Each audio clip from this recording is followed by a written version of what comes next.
네, 안녕하세요. 성경의 말씀 이경희 사모입니다.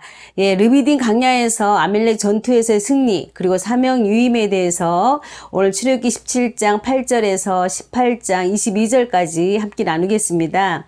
하나님은 이스라엘 백성을 어린 양의 피로 구원을 이루시고 애굽에서 이끌어내어 구름기둥과 불기둥으로 돌보시고 홍해 바다를 육지의 마른 땅처럼 건너므로 구원해 주신 하나님을 모세와 미리암과 백성들이 구원을 노래했지만 계속되는 강야에 살면서 끊임없이 하나님을 원망함에도 그럼에도 불구하고 우리 하나님은 결핍을 채워주시는 하나님을 우리가 볼 수 있습니다.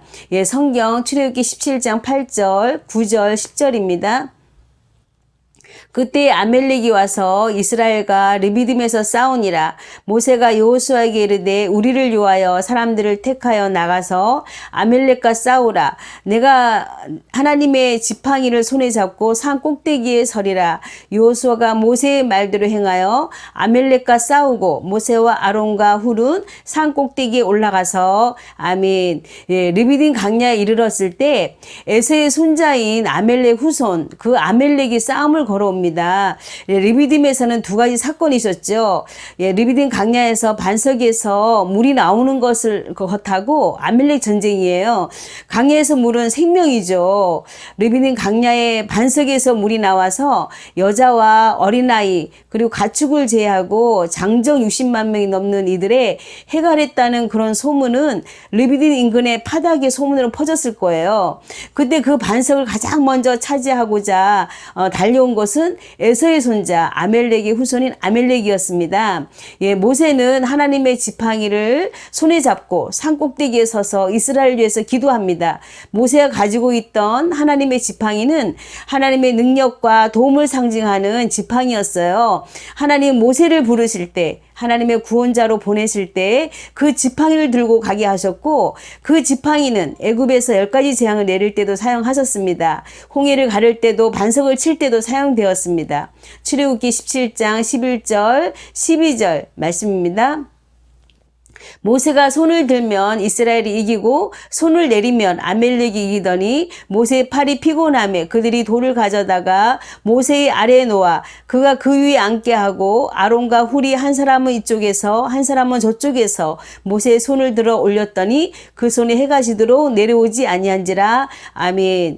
모세와 아론과 훌이 산꼭대기에 올라갔습니다. 모세가 손을 들면 이스라엘이 이기고 모세가 손을 내리면 아멜렉이 이깁니다. 그래서 아론과 훌이 모세의 양손을 붙들어 올려서 이스라엘이 승리했다는 그런 내용이에요. 손을 든다는 것은 하나님만이 하실 수 있음을 고백하는 항복의 의미죠. 이스라엘의 군대의 승리는 전적으로 하나님의 능력과 도우심에 있음을 증거하고 있어요. 전쟁은 하나님께 속해였고 오직 승패는 하나님께 달려 있습니다. 성경 17장 15절 16절입니다. 모세가 제단을 쌓고 그 이름을 여호와 니스라 하고 이르되 여호와께서 맹세하시기를 여호와가 아멜렉과 더불어 대대로 싸우리라 하셨다 하였더라. 아멘. 아멜렉과의 전투에서 승리한 이스라엘은 제단을 쌓고 그 제단의 이름을 여호와 니스라고 했습니다. 승리한 백성은 여호와 니스의 하나님을 찬양합니다. 이 단어는 여호와의 깃발이라는 뜻이에요. 승리하신 하나님을 선포하고 있습니다. 우리가 싸워야 할 그 전쟁은 우리의 힘과 우리의 능력으로 이기는 전쟁이 아니죠. 우리의 손을 높이 들고 하나님만이 하실 수 있음을 고백하며 항복하고 하나님 의지할 때 우리 하나님께서 우리를 도우십니다. 승리하게 하시는 전쟁이라는 사실을 우리가 알게 해주십니다. 하나님께서는 자기 백성과 항상 함께 하시며 그들을 승리케 하십니다. 하나님의 이름은 모든 이름을 뛰어넘는 이름이죠. 존귀한 이름이에요. 하나님의 이름을 높이는 삶은 단순히 하나님의 이름을 부른다고 하나님의 이름이 높여지는 거 아니죠. 우리가 하나님의 자녀답게 살 때 하나님의 이름은 높여집니다.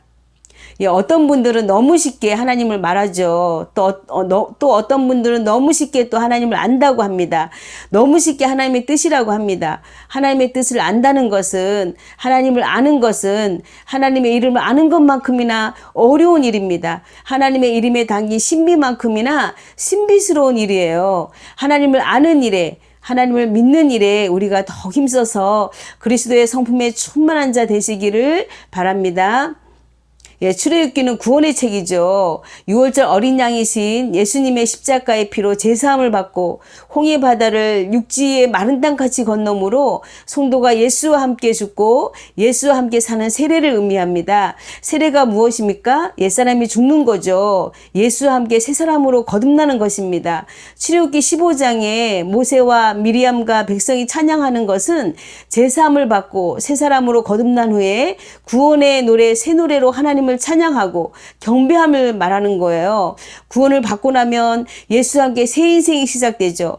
그럼 구원의 감격도 있고 기쁨도 너무 큽니다. 그렇지만 환경이 떠밀려 현실에 부딪힐 때 마라에서와 같이 신강야에서 르비딤에서 하나님을 원망하고 불평합니다. 우리의 신앙도 영적으로 교만해져서 늘 가시돋는 말로 상대방의 약점과 허물을 들추어 상처를 입히고 마음을 아프게 하고 또 하나님을 원망하고 하나님 마음을 아프게 할 때가 너무도 많아요. 우리의 신앙이 이처럼 영적으로 교만하면 반드시 하나님 앞에 우리가 회개를 해야 돼요. 그러면 여호와 라파이신 하나님께서 우리 안에 있는 죄성을 치료해 가십니다.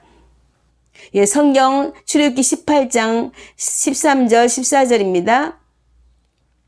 이튿날 모세가 백성을 재판하느라고 앉아있고 백성은 아침부터 저녁까지 모세 곁에 서 있는지라 모세의 장인이 모세가 백성에게 행하는 모든 일을 보고 이르되 내가 이 백성에게 행하는 이 일이 어찌 됨이냐 어찌하여 내가 홀로 앉아있고 백성은 아침부터 저녁까지 내 곁에 서 있느냐. 아멘. 예, 모세는 아침부터 저녁까지 재판하느라고 앉아 있었어요.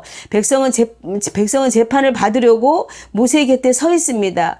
온종일 이 모습을 지켜본 이드로는 곧바로 이 일을 혼자 할 수 있는 일이 아님을 직시를 했어요. 아마 온종일 모세가 재판하는 모습을 지켜보면서 고민을 했을 거예요. 성경 출애굽기 18장 21절입니다. 너는 또 온 백성 가운데서 능력 있는 사람들 곧 하나님을 두려워하며 진실하며 불의한 이익을 미워하는 자를 살펴 백성 위에 세워 천부장과 백부장과 오십부장과 십부장을 삼아. 아멘. 예, 모세의 장인 이드로가 모세를 찾아와 조언을 합니다. 모세가 혼자 하기에 너무 가중하니까 그 짐을 백성 중에서 천부장, 백부장, 오십부장, 십부장을 세워서 이를 분담하라고 백성의 지도자들에게 나눌 것을 제안을 해요. 21절에 보면 일꾼으로 백성 가운데 능력 있는 사람을 세우는데 첫째로 하나님을 두려워하는 사람, 둘째로 진실한 사람, 셋째로 불의한 이익을 미워하는 자 중에서 천부장과 백부장과 그리고 오십부장과 십부장에게 모세는 자신의 고난을 위임합니다. 이들은 모세와 동역을 함께하게 됩니다. 그래서 성도는 교회에서 그 목사님과 함께 하나님 나라를 세우는 하나님의 동역자들이에요. 모세와 같은 위대한 지도자도 끊임없이 실패하고 일어서기를 반복합니다. 우리가 흔들리지 말고 믿어야 할 것은 우리는 하나님으로부터 사명을 위임받은 자라는 것이에요. 우리 모두 성숙한 그리스도인이 되어져서 늘 겸손한 마음으로 하나님을 세우는 일에 충성스러운 하나님의 나라의 동역자가 되어지시기를 바랍니다. 감사합니다. 이경희 사모였습니다.